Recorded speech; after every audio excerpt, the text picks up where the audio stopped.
And it's not a matter of having pity when you're honest with yourself, not as a man, not as just as a person, as a human being. When you are honest with yourself, when you are being genuine with yourself, you start to understand that it really is over for me. It's fucking over. It's done, right?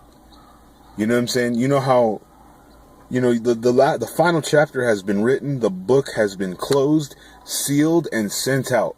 It's done. There's nothing you can do to revise it, to save it. It's over. The overwhelming case against free will. I'll be brief with my explanations here, but elaborate in the comments section more if anyone is curious. The argument against free will at the most fundamental level, am I in control of any decision I make, boils down to determinism and the fact that every decision is based off a want and that you have no control over what you want. The ramifications of this being granted essentially leaves you as an observer stuck in a body brain. How every decision you make is based off a greater want. Take a scenario where you're offered the choice between chocolate and vanilla ice cream. Let's say you pick vanilla. Why did you pick vanilla over chocolate?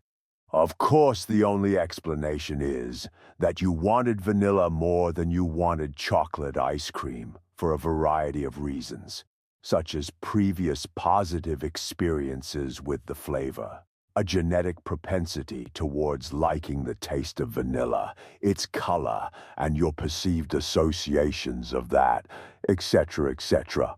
I'll run through a few questions you'll often get when posing this part of the argument, and explain how they all actually have a greater underlying want behind them. Okay, but I don't want to go to the gym, but I do it anyways. The problem here is that you're only focusing on the initial negative experience of working, for example, and ignoring the positive experience, typically earning money, which drives the reason behind why you made the decision to apply for the job in the first place, and continue to clock in every day. You work at this particular job because you value the combined pros, earning money, socializing, using that money to pay for things like bills, a car tuition, etc., and cons, the negative experience of actually working, cleaning dishes, working the register, filling out spreadsheets, etc., more than just staying at home or working at another job with less perceived benefits.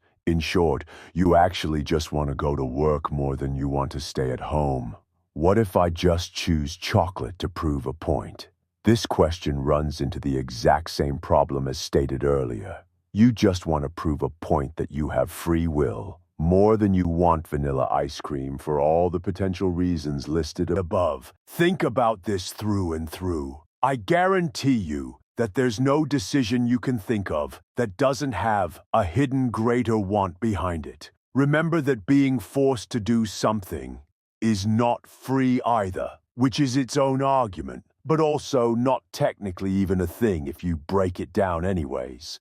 Sure, but how do I not have control over what I want? I can change my want to eat junk food into a desire for losing weight and getting a good physique. This unfortunately runs into the same exact problem as mentioned earlier, and is probably the biggest factor behind why free will seems so intuitive to us at first glance.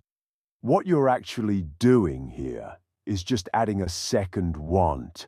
I want to start wanting to go to the gym more than I want to not start wanting to go to the gym. Then you ask the same question, why do you want to change your want of going to the gym more than not?